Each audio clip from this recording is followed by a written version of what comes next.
Hi, this is Vicky from patternprincess.com. Today I want to show you how to work the no chain double crochet. So I have my slip knot on here already. I'm going to put my yarn around my fingers and I'm going to chain 3. 1, 2, 3. And I'm going to yarn over. Then I'm going to insert my hook back in the top loop, one of the top loops here, and then the back loop. Pull up your yarn and pull it through those 2 loops. Pull yarn over, pull through the next 2 loops, yarn over, pull through the next 2 loops. I'm going to yarn over again because what you've already completed now is really 2 chain stitches with 2 double crochets. So I'm going to yarn over now into the bottom 2 loops of that bottom first stitch you made. I'm going to insert my hook, yarn over, pull through 2 loops, yarn over, pull through 2 loops, yarn over, pull through 2 loops, yarn over, and this is really, you keep going to the bottom 2 loops and then you pull through.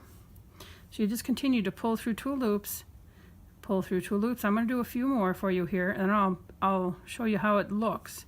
I have another section that I have to compare another sample made, so you can kind of see the difference between why would you use a no chain double crochet versus a regular chain and double crochet. So when I was first working it, I thought, gosh, this looks kind of funny, but then I realized it looks funny because the way I was crunching it up as I was making it. So when I straighten this out, it looks really nice. So you have your double crochet 1, 2, 3, 4, 5. I would count that as right now as 6, and then in between you really have your foundational chain. So if you pull on this, it stays really nice.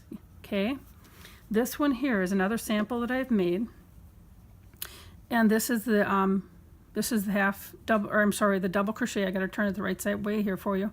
So this is the double crochet, and if you pull on the bottom, you see how this kind of, like if you're going to put your stitches in here, this is going to kind of pull in the bottom here.